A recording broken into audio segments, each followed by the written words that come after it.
Kemajuan dinasti Ayyubiyah.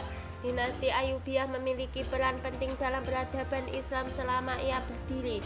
Selain penyebaran ajaran Islam Sunni di Timur Tengah dan Asia Tengah, kemajuan dinasti Ayyubiyah juga terjadi di bidang-bidang lain, seperti pendidikan, ilmu pengetahuan, kesehatan, ekonomi, dan arsitektur. Kejayaan dinasti ini memang terjadi begitu gemilang pada masa Salahuddin Al-Ayyubi. Setelahnya kejayaan dinasti Fatimiyah mulai runtuh karena keturunannya disibukkan dengan perebutan tahta dan mempertahankan wilayah. Ekspansi besar-besaran pun memang hanya terjadi pada masa Salahuddin, selainnya semua tak seberapa. Kemajuan ekonomi. Pada masa Salahuddin memimpin, ia beberapa kali menghadapi peperangan dari tentara salib. Peperangan tersebut justru makin menguatkan hubungan dagangannya dengan Eropa. Produksi barang dagang makin meningkat khususnya dalam bidang pertanian dan perdagangan. Barang-barang yang diproduksi di bidang pertanian misalnya wijen, korup, aprikot atau buahnya mirip buah persik, dan millet atau jenis jewawut. Pendistribusian bahan-bahan tersebut justru makin meluas setelah terjadinya perang salib. Hal tersebut karena mengundang para peziarah Kristen yang berkunjung ke Yerusalem. Sedangkan saat itu Yerusalem berada di tangan Islam.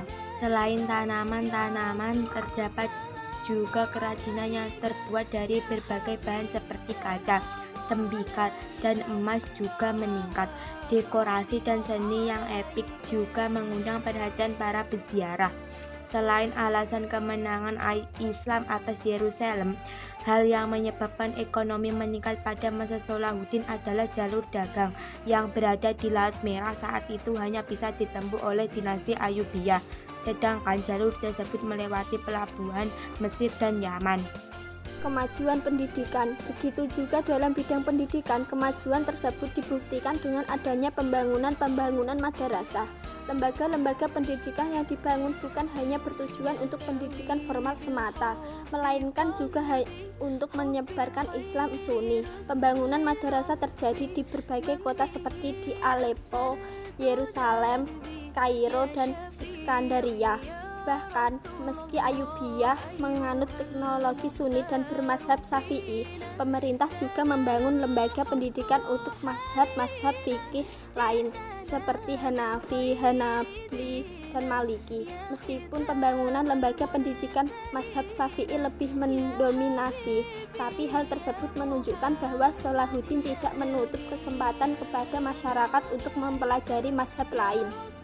Kesejahteraan guru dan siswa pada masa itu pun sangat terjamin.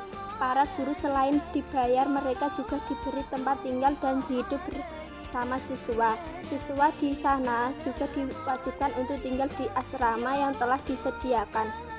Kebijakan ini bertujuan agar siswa mendapatkan kesempatan belajar yang cukup leluas.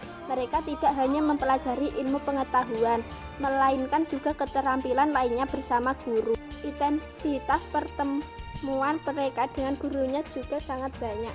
Saat itu, lembaga pendidikan menjadi tempat yang sangat bergengsi. Orang-orang yang hendak bekerja di pemerintah harus dipastikan telah lulus dari lembaga pendidikan tersebut. Kemajuan kesehatan. Sedangkan kemajuan dalam bidang kesehatan dibuktikan dengan pembangunan beberapa rumah sakit dan peningkatan pelayanan kesehatan di beberapa kota. Misal, Salahuddin membangun 2 rumah sakit di Damaskus dan Kairo. Tidak hanya lembaga kesehatan untuk masyarakat, tetapi juga dibangun sekolah khusus kesehatan. Pada masanya lahirlah cendekiawan dan dokter yang juga mengabdi di rumah sakit tersebut seperti Musa bin Maimun dan Ibnu Al-Baitar yang sangat masyhur. Itu beberapa dokter tidak hanya mengabdi dan bekerja di rumah sakit umum, tetapi juga ada sebagian yang mengabdi di istana dan bekerja di sana. Kemajuan arsitektur. Tidak luput juga kemajuan di bidang arsitektur. Pada masa kepemimpinan Salahuddin, ia menutup Kairo dan Al-Fustat senjata di dalam tembok kota. Teknik perbendengan juga banyak ia pelajari dari tentara salib dan dinasti Fatimiyah. Masjid Al-Firdaus yang dibangun di Aleppo pada tahun 1236 dianggap sebagai mahakarya dari dinasti ini. Begitu juga dengan pembangunan tembok di Kairo yang dibangun demi pertahanan militer. Pembangunan dimulai pada masa Salahuddin dan diselesaikan pada masa kepemimpinan Khalifah Al-Kamil. Begitulah beberapa kemajuan yang sempat terjadi dan dibangun pada pemerintahan dinasti Ayyubiyah sampai akhirnya ia runtuh di tangan dinasti Mamluk.